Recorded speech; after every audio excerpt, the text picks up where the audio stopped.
Good morning, everyone. This is Commissioner Bell. Today is Tuesday, May 19th, 2026, and we'll call this meeting to order at 8 a.m.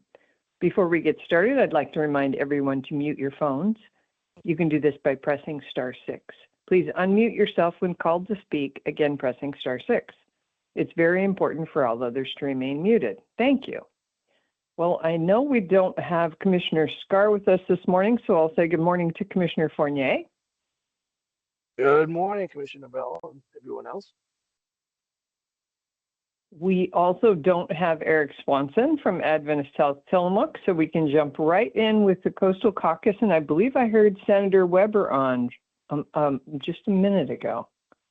Good morning, Senator. Are you there? Hey, good morning. I am here. Speaking of Eric, congratulations need to be extended to him because Becker Hospital Review has selected him as one of 146 rural hospital and health system presidents and CEOs to know. And there are only 2 that are being called out in Oregon. And so congratulations, Eric, on the honor. And we know we have a wonderful hospital. And we also know that we have hospitals across our country and across our state that are facing huge challenges, and we're going to have to bear with this crisis in our healthcare system, unfortunately. So anyway, congratulations, Eric. And I also want to congratulate the community members that were awarded the grants by the charity drive. Thank you, Tillamook High School, and everyone who has contributed to make that a success for all the years that it has been going. I think my husband was in one of the first classes that did it, and I think that they were just so thrilled when they raised just a few $100s. And think about, the capacity that they have given to our community through their gifts, and the Dornbecker and the scholarships and everything that they have done. Thank you for all that you have given our community. I've been dealing with a lot of election issues. I was surprised by the number of people that are questioning their ballots. And yes, we have had this national discussion. We've had this state discussion. But I want to tell you that if you have a question about your ballot, you need to go to our county clerk. Our clerk is there, and she will answer your questions, and she will handle your concerns. And remember, when you get your ballot, you should look at it because you have time to make sure that these things are corrected. Please, when the next election comes in November, do your due diligence to really look at your ballot. And if you have not knowingly become a NAV, non-affiliated voter, make sure you make that change because those changes are there. The ability to make those changes are there. So just remember, get your ballot in today. You can't put it in the mail. Remember, you have to take it to a ballot box or the courthouse. I've had a busy couple of weeks, and I continue with my work because I am still in office until the end of the year. I had the pleasure of meeting with the state treasurer last week at the cheese factory for a dish of ice cream. She has come to this area several times as she owns property in our district, and it was interesting to talk to her about various issues regarding our treasury and the amount of money we have and our budgeting issues going forward. And I continue to work on family court reform and attendance, which is something that we had a bill passed, and there are going to be other bills coming forward in the future that are going to be addressing school attendance because we still have serious issues regarding our kids being in school. I'm also working on the Hunger Task Force. We had a meeting this week to look at how we're going to go forward for the long session. I won't be there, but I do have an impact on what goes forward especially regarding issues around hunger. And I've been working with other people on bill concepts going forward. We have had some serious issues resulting in people's death that may trigger some additional legislation. And so we're working to see how that can all be resolved. Yesterday, I was in, as I'm sure you as county commissioners were, on the update on the president's disaster declaration and the dissemination of those funds and how that is going to be handled. And I think that, well, today I'm going to be in Hillsborough because I'm participating in the selection of the Regional Teacher of the Year on a panel. And I find this so amazing to read and participate in this with the wonderful things that our teachers in our schools are doing and the recognition that they should be getting for the job that they are doing. And I'm also going to be participating in a meeting on outdoor school statewide funding distribution later this week. On Saturday, we had the bittersweet because we got to see a lot of people we haven't seen in a long time, saying goodbye to Van Moe at the boat launch in Netarts. I wasn't able to go to the reception in the afternoon, but I was able to be there where some of his ashes were floated out into Netarts Bay, just within sight of where he lived, and to be able to recognize him for all of the contributions that he gave to our community, and to once again see his family and all of the people that, you know, valued him and he valued there. It was a very moving occasion to be there. Van played an important part in our community, in our communication, and the radio station. And like I said, it was a very moving experience to say goodbye to Van. Once again, I'm going to conclude by saying today's the last day. Get your ballot in. I am encouraged by the number of voters we have, but right now I'm hoping that we can surpass that 50% of ballots being turned in.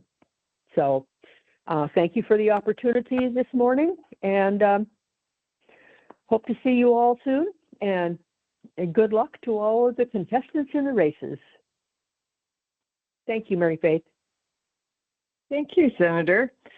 Thanks also for mentioning Eric's honor. I read that yesterday too, and that he's honored as one of the up-and-coming rural hospital presidents in the country.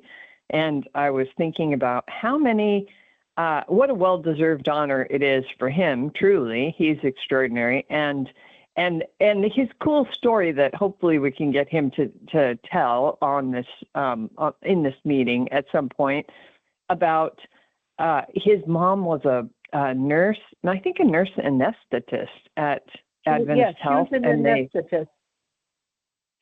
moved here when he was a child. Madeline was there for me, and I would look up great. And say, "Oh, Madeline, thank you for being here." That's great. That's great. And they moved here when he was a child, and the fourth floor of the hospital was an apartment. So he's actually literally been in that apartment in that hospital since he was about 5. So it's really, we're really fortunate to have him here in the community. And there are nurses who remember babysitting him, while his mother was busy. Oh, that's great. So, that's great. Yeah, he grew up in that hospital. That's great. And thanks, too, for talking about Van Moe. I have been missing Van specifically because one of the fabulous things Van did was he interviewed people in the community. He interviewed people around election time, so I've been thinking about him. He would interview all of the candidates, and then his interviews would play on local cable access and be available on Jane Scott's website, and you could learn so much about the candidates by watching Van Mo interviews, but not only political interviews. He also interviewed like new leaders in the community or just people when something interesting was going on. And his interviews were just outstanding, and no one else is doing that. I think it's a gap in our communication and our ability to learn about people. Not that the Headlight Herald is doing a great job, the Tillamook County Pioneer is doing a great job, but Van's interviews were something special. Yes, and sitting around the round table at the schooner, talking politics with him at a lunch was always just absolutely the most fun. To get into those deep discussions about what was happening locally and all of the effects on our communities. Yeah, he really was fun to talk to. I agree.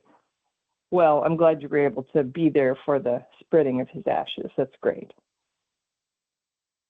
Well, thank you, Senator. Delightful to hear from you. Do we have Rep. Javity with us this morning? I'm here. Hey, good morning. Good morning.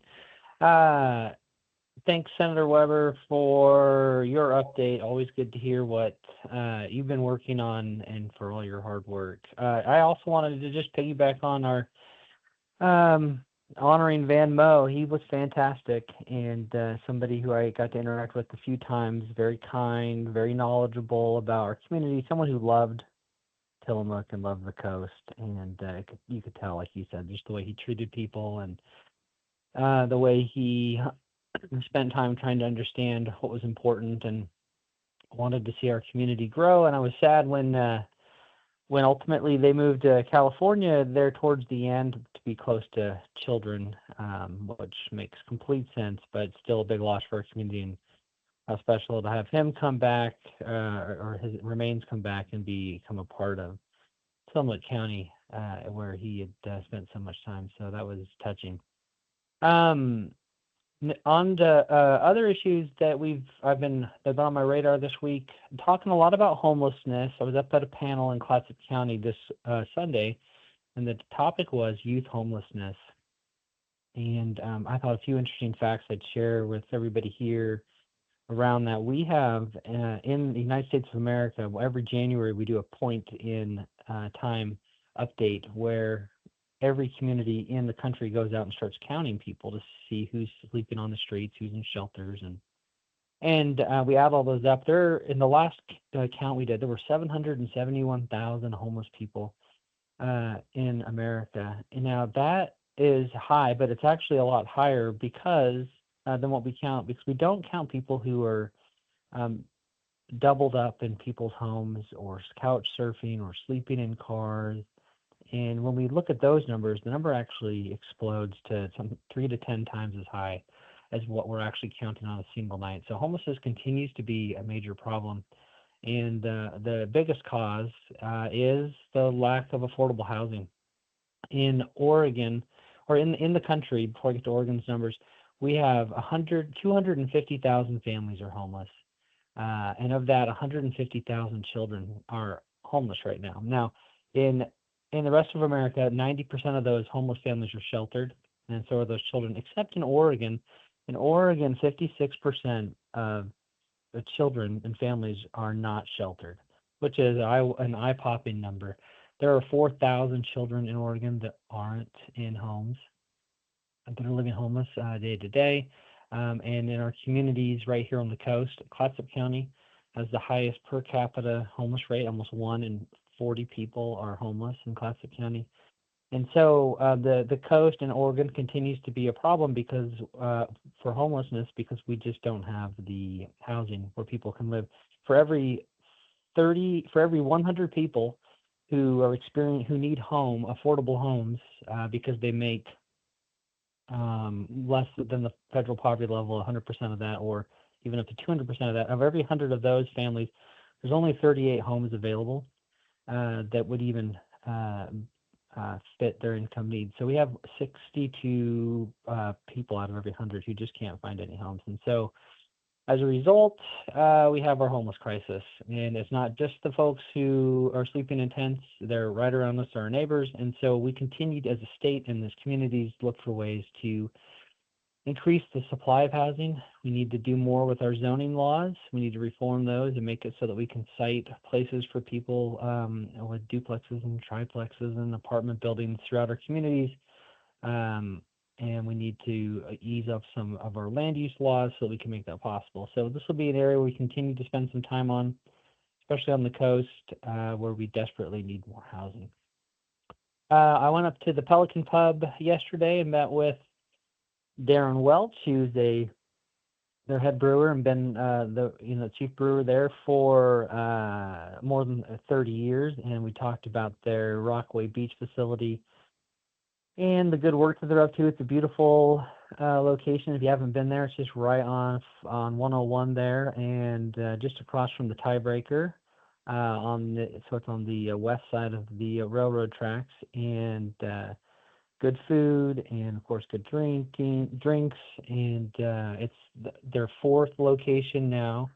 And just really lucky and proud of the hard work that we're lucky to have them, and proud of the hard work that the Pelican and that the entire team have demonstrated in investing back in our community, and glad that they're here. And another topic that I want to touch on was education. I went to a panel last week as well about our education system in Oregon. It's well known that Oregon right now, for our fourth grade reading level, it falls near the very bottom of the states. We're at 47 for reading at the fourth grade level and 48. I think it's important to note of those two numbers that the 47 and 48 represents what our average score is for a student out of 500. And we, for reading, are right around 229 out of 500. Now, the basic reading level average score is right around 220. So on average, our students are above basic. But we have a lot more room to grow and do to get our kids to proficient. The top school in the country, top school districts are in Massachusetts. And when we ask, well, what's number one? How good are they doing? Their average score out of 500 is just right around 244. So we're about 15 points behind. When you look at all the states in the country, we're all clustered pretty close to the national average. And in math, like I said, we're 48. We're doing a little bit worse than math at the fourth grade level. Our students are just below basic. And the country as a whole is floating close to just under proficient as an average. And so the entire country really needs to do better. But Oregon, I think, if that makes you feel a little frustrated about what we need to do here in Oregon, it should. We have a lot of work to do, a lot of investment we need to put into our kids. Our teachers are doing a phenomenal job. When you start to break down the numbers, what you really see is one of the big impacts is just attendance. Oregon has the highest chronic absentee in the country. 67% of our students make it to school more than 90% of the time. And to put that into number of days, if a student attends 90% of the year, that means they missed less than 18 days of school, which is, if you look, that's an entire month. And so there are 33% of our students who aren't getting to school for one entire month every year and some less. And when you break that number down, what you see are different demographics, but homeless children make it to school much less than students that have homes where they can do their homework and get up and get ready for school. And so the schools like in Massachusetts, another of our top states in the country, their attendance is closer above 80%. 80 to 90% of their students are making it to school more than 90% of the time. So we have a long way to go as far as improvement, but I think where we start is getting help figuring out what the obstacles are for our kids and that are stopping them from getting to school, and invest time and resources, because we have great teachers, we have we have good school systems right here in our communities, and if we can get the kids there, we can see better outcomes. But it's not where we stop. It's just a start. There's other factors that we continue to work on, and that part of our panel we discussed. What do we need to do? What as lawmakers, what tools and levers can we give to our communities to help improve school districts and schools throughout the state to give them the support they need. Public education is one of the best things that we give to our children and to our communities, and so it's something that we can do a lot better. I'd love to see Oregon go from 47 and 48 all the way up to number one, and I think if we put our effort into it, we can get there and really see these outcomes improve.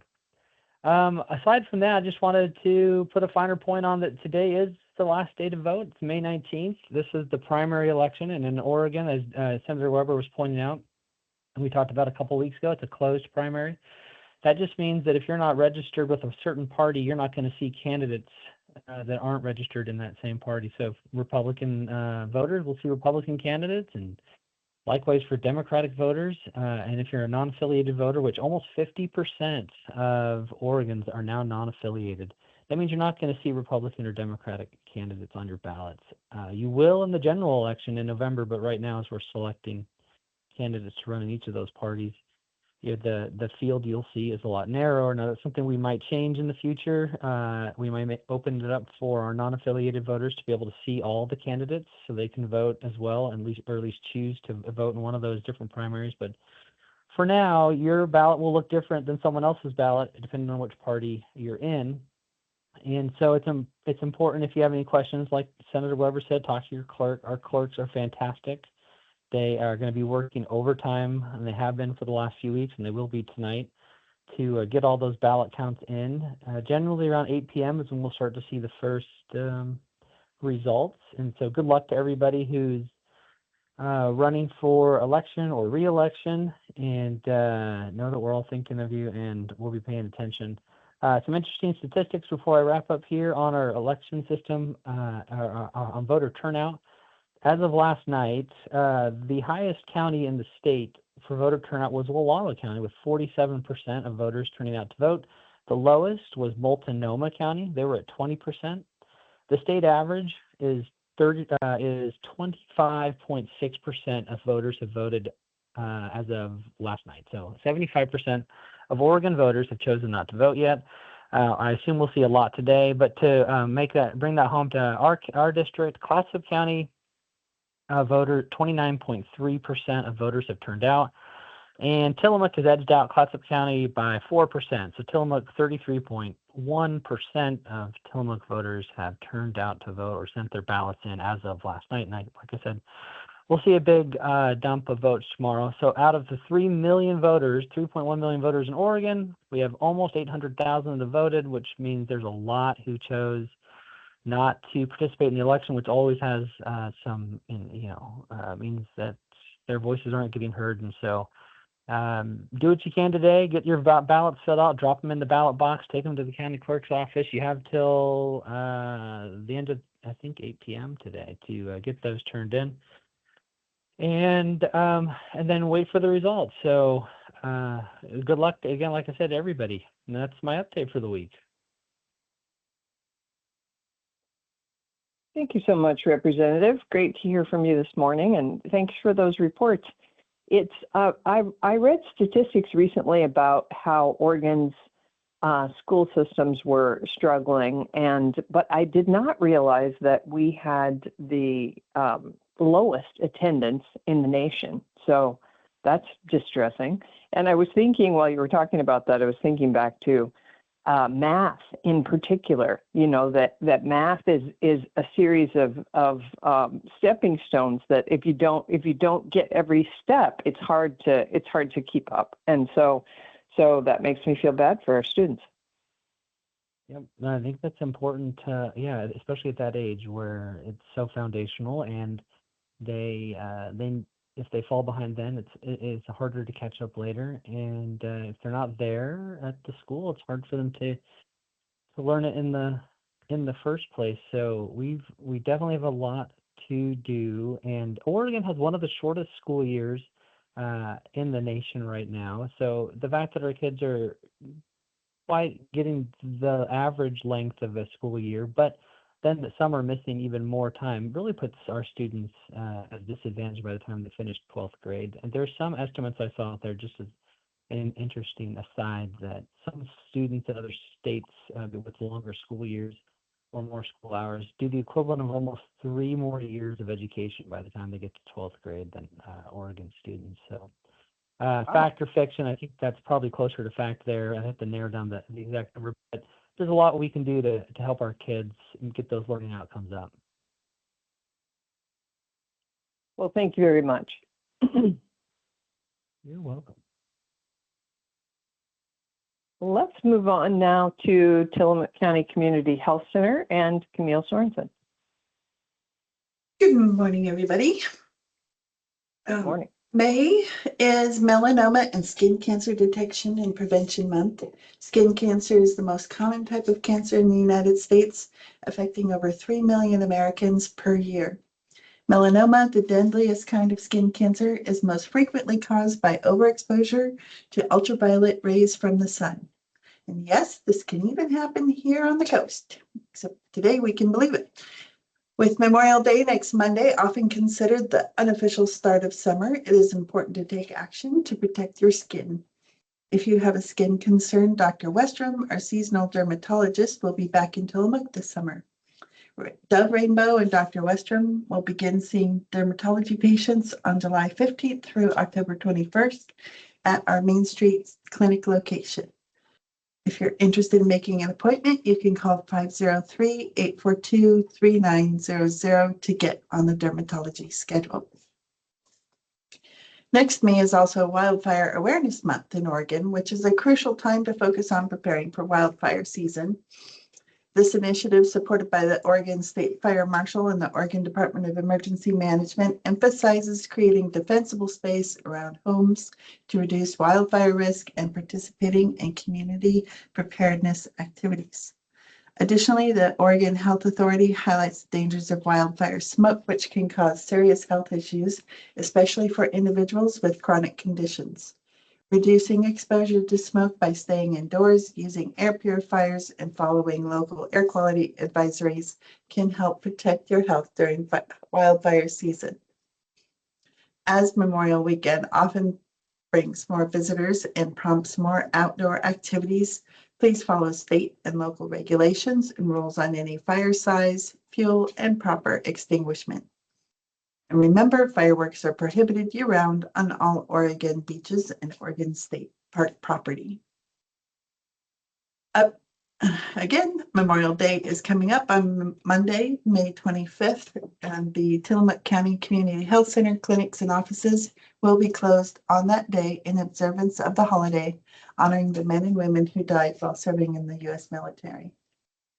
And finally, mark your calendars. The YMCA and Tillamook County Wellness are planning Healthy Kids Day on May 30th from 10 a.m. until 1 p.m. at the Tillamook Junior High Field. This event is packed with family-friendly fun, health, nutrition resources, games, community organizations, and the free Adopt a Bike event and exciting bike rodeo. Healthy Kids Day is brought to you by the OSU Extension, the YMCA, and Tillamook County Wellness.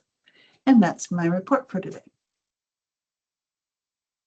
Thank you very much, Camille. Thanks for talking about the Skin Cancer Melanoma Awareness Month. I am reminded that last year, this time, I was talking about having discovered that I had a melanoma on my toe, and I discovered it accidentally because I went to my first ever dermatology appointment where a dermatologist just checks out your skin.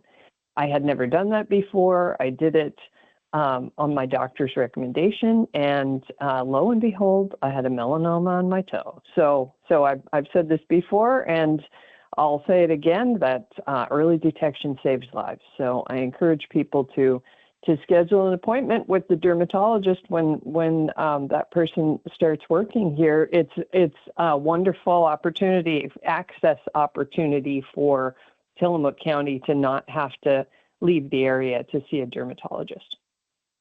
Definitely. And although the appointments are available on July 15th, you can call now to get on the schedule if you know what your schedule um, is, so that you don't have to miss out on that. But yes, definitely dermatology appointments are helpful in early detection. It's one of those that can be very, very effective in the world of cancers. Thank you very much. Let's move on now to Nehalem Bay Health Center and Pharmacy and Gail Nelson. Yes, good morning. Good morning. Well, it's been a busy week, but I'll start off by saying, yes, we are also closed Monday, May 25th, in light of the holiday.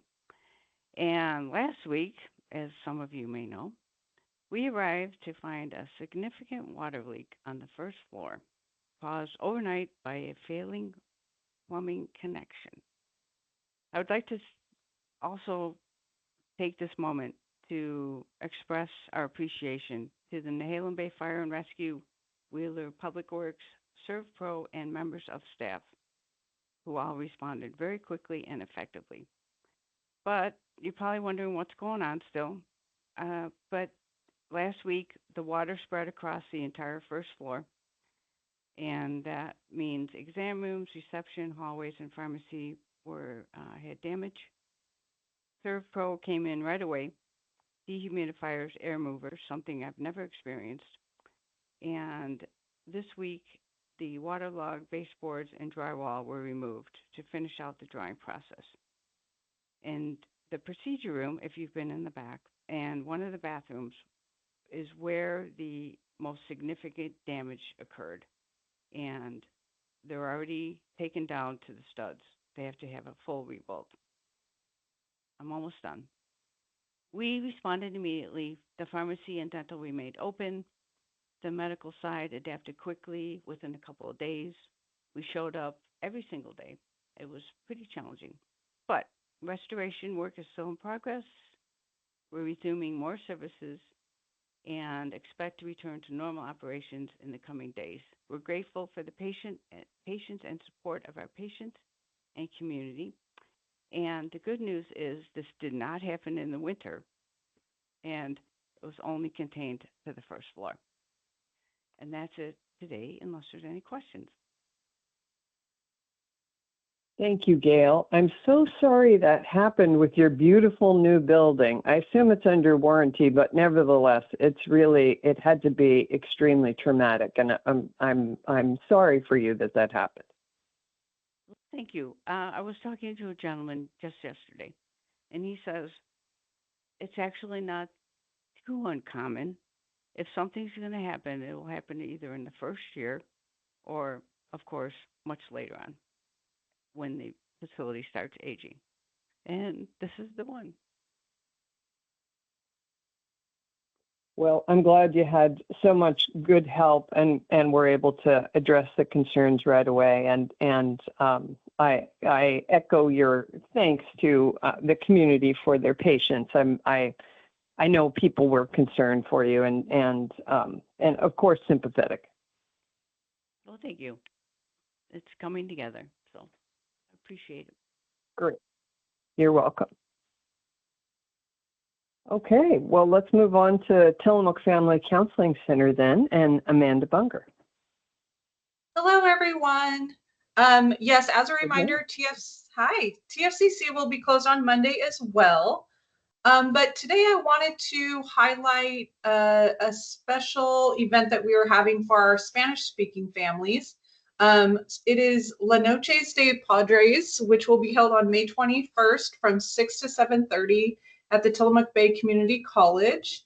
And so again, this is a Spanish-speaking event where there will be information for parents and caregivers about substance use, mental health, and what resources are available for creating a safer home by starting conversations to support youth in their communities and lives. So dinner will be provided, and I think there's a variety of resources that participants can take home to continue the conversations with their children. So Again, May 21st from 6 to 7:30 at the community college.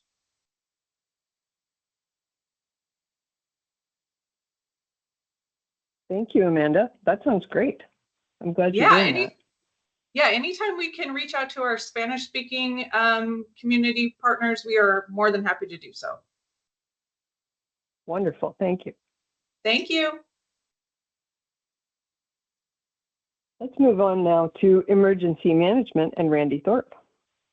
Good morning, Commissioner. It's a great day in Tillamook County with a little bit of sunshine. Good morning. Well, I don't know if probably most of you aren't aware of it, but Tillamook County has entered into an intergovernmental agreement with the Oregon Department of Agriculture, specifically their animal health program. And with this intergovernmental agreement, we've allowed the Oregon Department of Agriculture to provide us, Tillamook County, with companion animal and livestock pallet shelter kits. And these kits are designed to support the temporary sheltering of animals impacted during the disaster. And they will be stored out at the fairgrounds, which is usually where we evacuate to with our animals. And the pallets are going to be delivered today. And actually, Dr. Ryan Schultz, the state veterinarian, is going to be the one bringing them out to us. So guess he wanted to have a nice, great day on the coast. Just a little bit of highlights on these. The companion animal pallet list, the biggest thing I saw on that, which is great, is a microchip scanner. That's to help us identify owners of animals if animals show up without an owner. And of course, they've got the feeding stainless steel bowls. They've got wire crates, which is very important. And of course, all those very important shelter forms and signs. In our large livestock pallet kit, there's, of course, holders, there's some hog panels, and very important, cleaning and sanitary supplies. And again, feeding buckets, poultry waterers, and again, shelter forms and signs. So this is really a nice way for us to be able to serve the community here during a disaster when we have to shelter both companion animals and livestock type of animals, so horses, sheep, goats, chickens, and the like on that. So, and it's really great that we'll be able to have those out at the fairgrounds.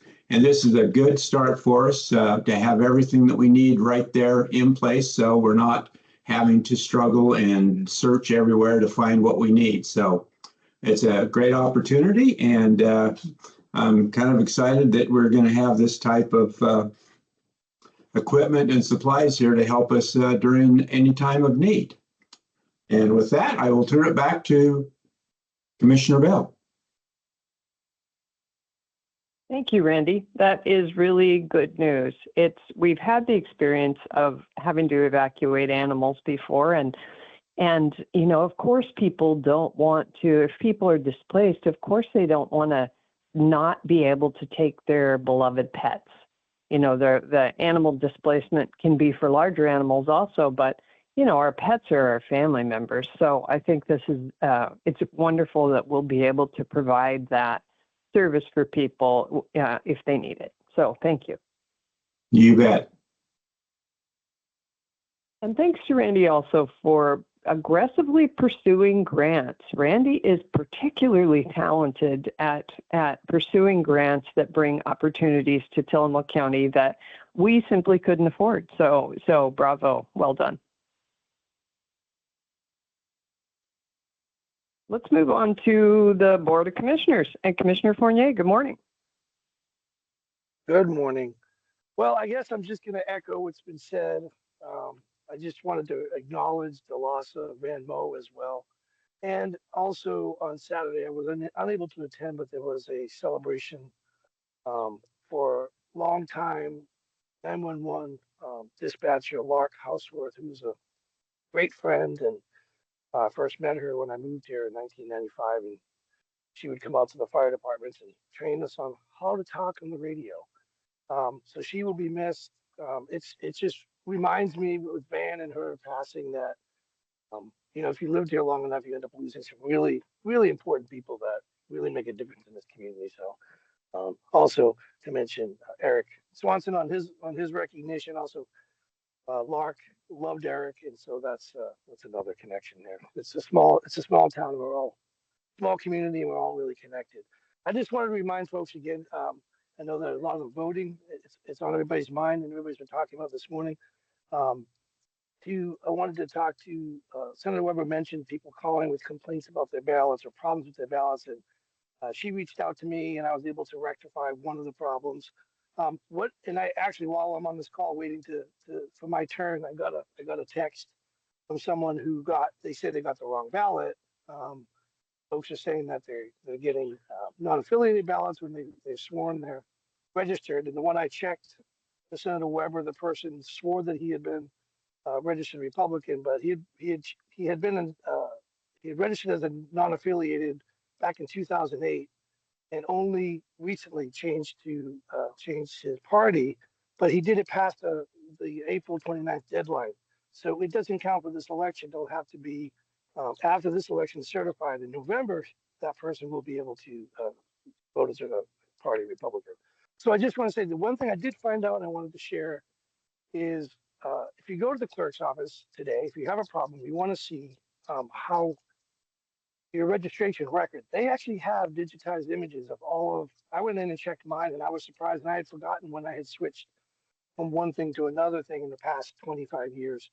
But all of the images are digitized. I can see how my signature has even changed since the early 2000s to how it is now as I'm getting older and getting messier. And that's always a problem for people. Is also had been a problem last year. I took calls that their signatures were kicked back. But as folks get older, we change our signatures. So it's something, I would say after this election, if you already voted in the next few months, go visit Christy at the clerk's office or her staff and ask to see your registration voting history. And you can make sure you can see your signature and see if you need to update it, if it's changed, or you can see if you're in the right party or not. So I wanted to make sure everybody knew that. And I also want to encourage everybody to get out and vote. I appreciate Rep. Javidy's giving us the updates of the percentages, because that's a higher number than I was going to report. So that means people are dropping off more. I encourage everybody to drop them off in person. I think it hasn't been said yet, so I'll say it now. Our ballot drop-off locations are open today until 8 p.m. You can drop off your ballot there at the clerk's office. And the locations, there's one on 101 South in Cloverdale. These are brand new boxes. They're beautiful. They're easy to spot right on the sidewalk in Cloverdale. Pacific City drop box at the Kiowanda Community Center. Tillamook County Clerk's Office, of course, that's where I dropped mine off. And I believe I saw Commissioner Bell dropping hers off there. Tillamook City Library main branch, there's a ballot drop off. As you head north, Bay City City Hall has a drop box. Garibaldi City Hall has a drop box. Rockaway Beach City Hall has a drop box. And Manzanita City Hall has a drop box. So there's quite a few opportunities up there to get your ballot. I would just love to see, the last time I checked, we were pretty close to the top 3 or 4 counties for participation in this primary, and I would just love us to be number 1. So I just encourage everyone, no matter how you want to vote, get your vote in, get your voice heard. There's the gas taxes on it. However you feel about that, that's an important one to vote. We have commissioner race here in the county, and I'm just suggesting everybody get out there, turn your ballot in. Don't be apathetic. It really does matter, and that's all I have today. Thank you, Commissioner.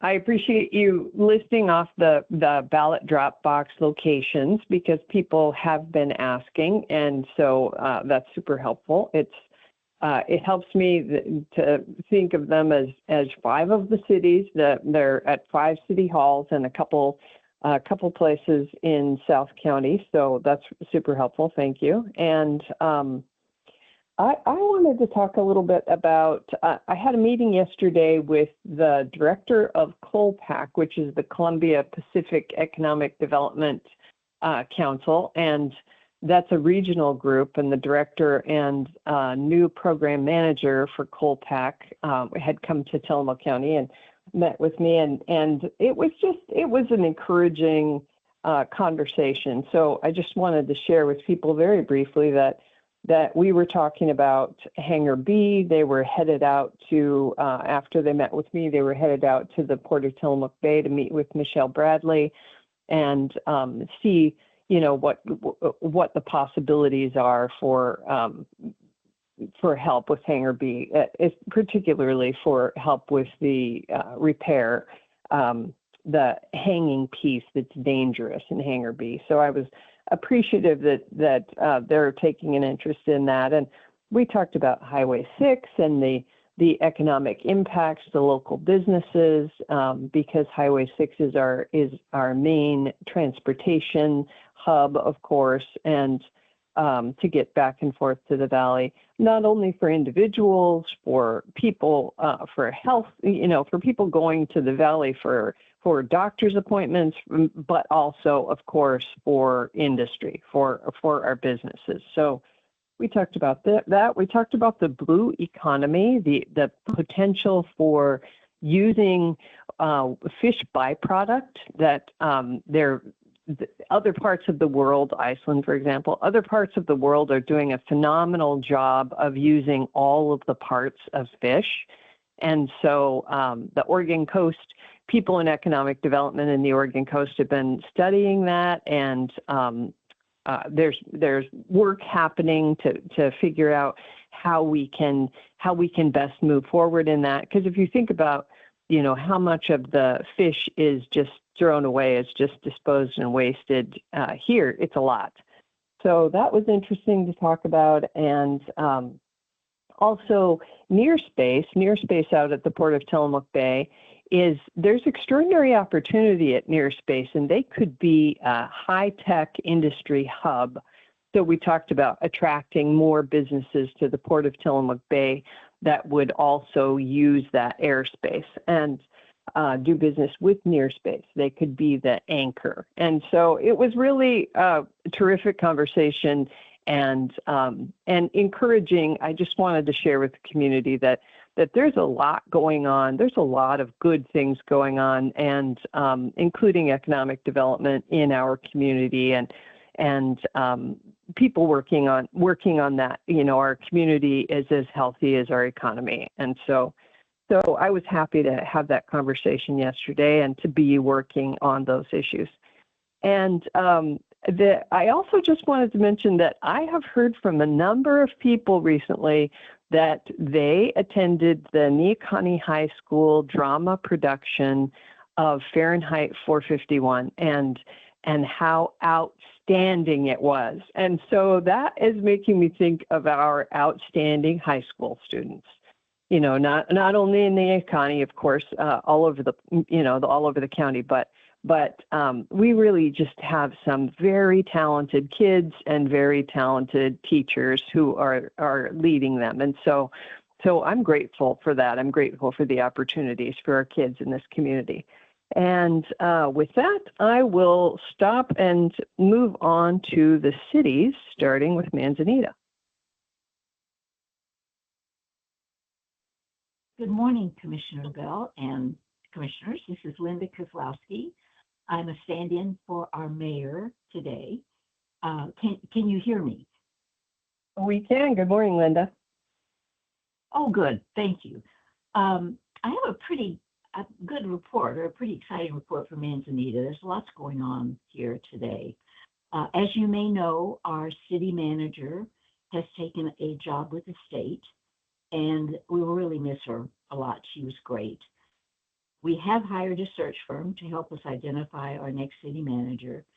We're really pleased with the process so far and have targeted August for completion of that process. After 2 years of really hard work, our Public Advisory Steering Committee, with lots of input from the community, is close to completion of our new comprehensive plan sometime this year, we hope. That's what we're targeting. The PAC committee has put the draft plan on the website along with a survey, and we're really encouraging the community to take a look at the plan and to give us any input and all input that they may have to improve the plan.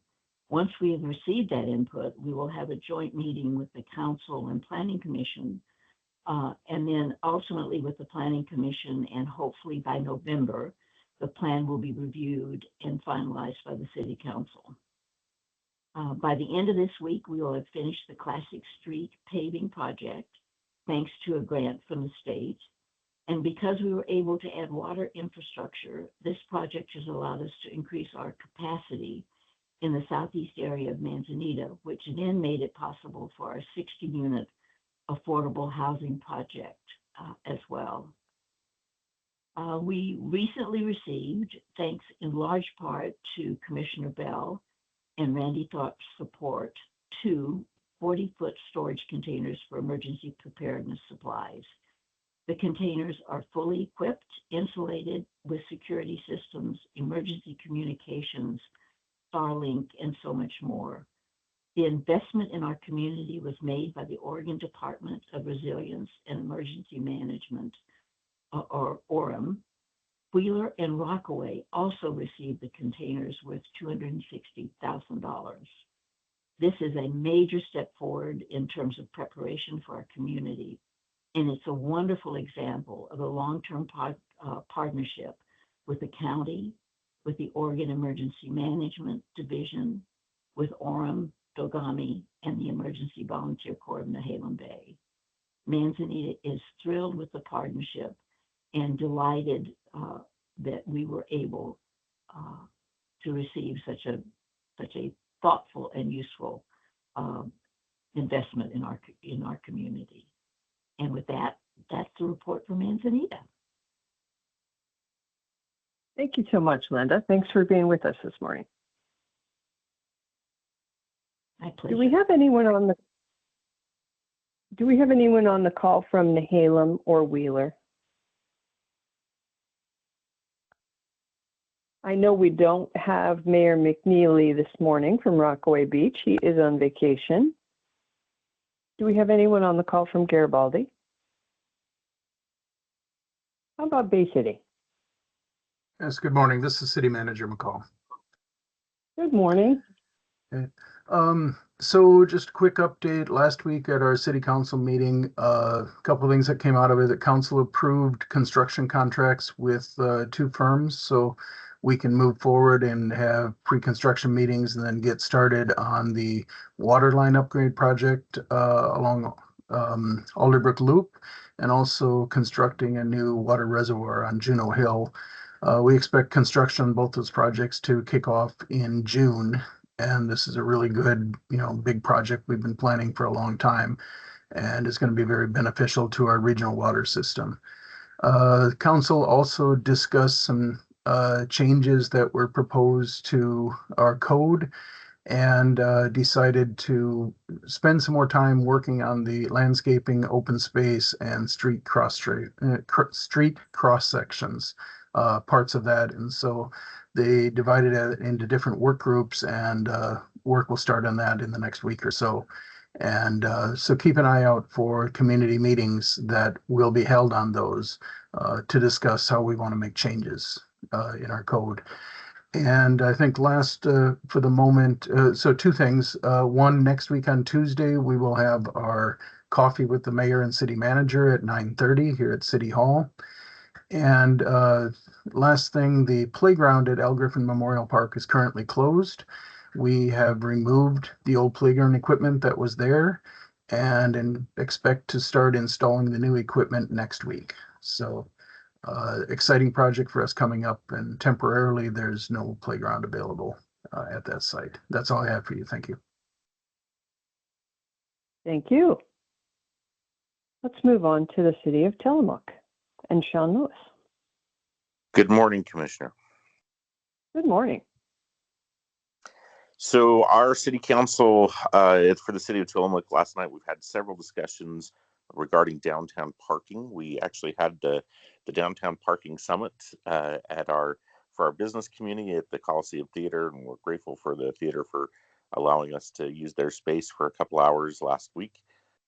We got some really good input, and the city council was able to take some of that input and discuss options moving forward. So we'll hopefully have some answers for people on what we're going to do as far as some code changes, and maybe reserving some spots for employees and employers downtown through a paid parking program in our lots. This would not change anything for on-street parking as it currently sits for example 101, but in the city-owned parking lots, we may see some changes in the near future.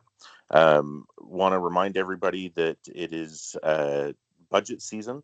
The city will be holding our budget hearing on Tuesday.